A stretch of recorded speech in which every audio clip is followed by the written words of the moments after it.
With us once again is Alex Vargas. But Alex, is this the first time you've been in this studio? First time here, yes. Yeah. What do you think? New I think digs. it's beautiful. I didn't know it was this big in here. I know, it's like from the road you don't know. It's like this one little tiny secret door, and then you have to press a special code, and then voila, you know? Yeah, I was driving around. I was like, where do I go? And then I saw. Now is it about the same as your ring? Like when you're boxing in the ring? Give or take? Smaller? Give or take. It depends the ring. There's Okay. different sizes. So sometimes you'll fight an opponent that wants a smaller ring. So you can't move around as much. If they're like, an aggressive fighter, or someone that moves a lot wants a bigger ring. So they vary, but it can be a small ring in here. What's regulation? I thought that it was all like the same size, regulation size, like a basketball court, no? No. Oh. No, it has to be agreed upon. Like, I have to be happy with it. My opponent has to be happy with it. There's a lot that goes into it that people don't know. You're 12-0, right? Better than 0-12. Yes. A lot better. When did that record start? Do you like get to a certain age and then you say, okay, every fight I had beforehand, I don't count? Or is there a certain level that you started counting now? Once I turned pro. Got it. I had fights as an amateur, but They don't count. it wasn't, they counted, but you didn't keep track. Okay. But once you turn pro, now it's serious. So every fight since I turned pro, I've kept track of. Turning pro is a decision by who? Your manager or by other ring people that put things together? Like who does it, like I understand how you become a pro football player and a baseball player and things like that, basketball player. But in boxing, how does that work? It's kind of the same thing. Okay. Like you have to build up an amateur resume. So, winning tournaments helps you get signed to a promoter or something. So that's how you go about it. Like once I won the Golden Gloves, I was like, okay, now I know I can turn pro. And then You're like, once I won that, then I was like, oh, I might be pretty good at this. Yeah, so that's how I went about it. And then, you get people that want to sign you, promoters, and yeah, that's when you start. You're also doing something else professionally right now. So you put the pro boxing, just on pause right now. Pretty excited for you. You're at the police academy. I am. I started 5 weeks ago. I don't graduate until August, so I have a long time to go. But it's something I've always wanted to do. And, just getting the call was exciting because it took 3 years just to get the call to start. So I'll take a hold on boxing for a little bit and then get back to it once I'm done. Is it similar though? You have to like study things. You have to put a lot of work into it. Like you have to research it just like you do in the boxing ring. So do you see the skill set helpful to you as you're learning to become a police officer? Yeah, definitely, because they have us doing, workouts every day. So just the training from boxing helps me in that. And then, just the dedication. The studying, study the laws of arrest. Like I never knew how much goes into being a police officer, and then having to go home, iron my shirts every night, my uniform. It's all.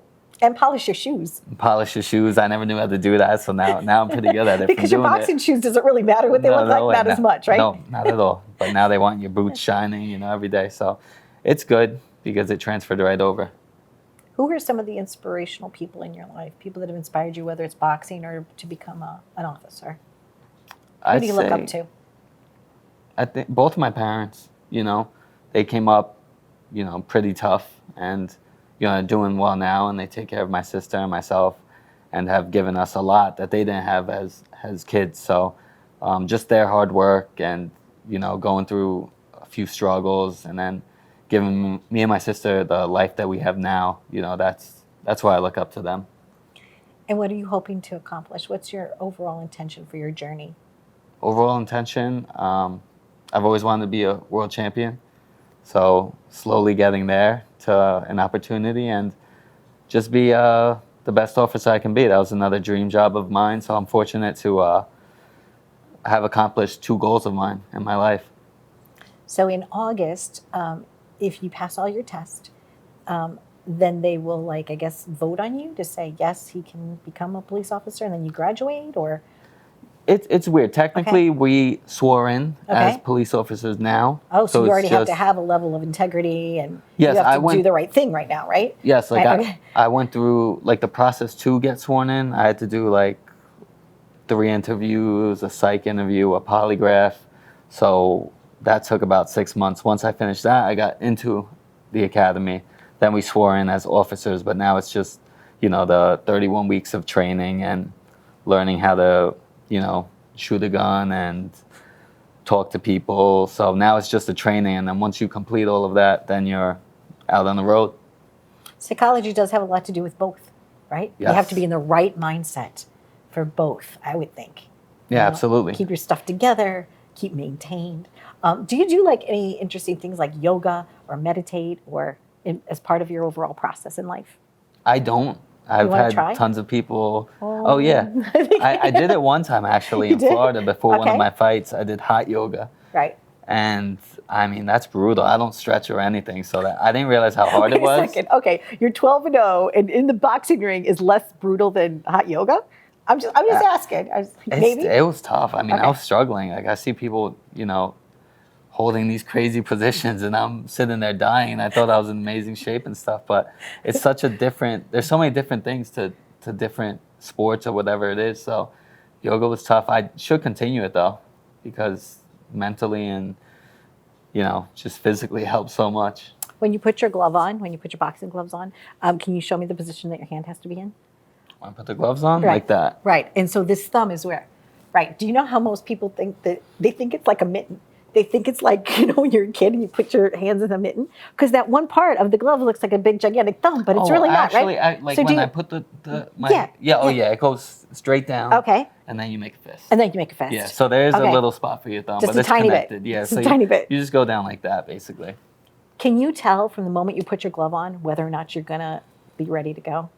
There's something about that, right? Like you go in and then you're ready. Yeah, I mean, it's such a weird feeling. Like you train 7 weeks for a fight, and then you put those gloves on, and it's just like this weird mix of emotions, like nerves and excitement. Like you're gonna win, you think you're gonna win, but you could get caught with a shot, and then it's good night. You're knocked out, and that's I think the biggest fear of a boxer is getting knocked out, because it could happen to anybody, and especially No in front of all KOs. of your people. What have I gotten? Yeah, KO'd? no, I said, and no KOs. Oh, Yeah, no. No. No, So no. that's the biggest fear, but it's such a weird adrenaline rush, but it's It's a great sport. It's a great sport. it is. And I know, this is such an emotionally charged time for you. You're at the crossroads of a new adventure. And I'm really happy that you spent some time with us. Every time I get a chance to talk to you, whether it's, here on the show or just at an event or something, like I really appreciate your friendship too. Thank you. You're a really good person. So Thank you so much it was for nice having to me. have you here. So hey, you know what? We're here, and we're just saying, follow your dreams, right? Is there anything else you'd like to tell the audience, Alex? No, that's it. Like you said, follow your dreams, stay dedicated through the ups and downs, and you can accomplish whatever. Perseverance pays off. Thanks for watching.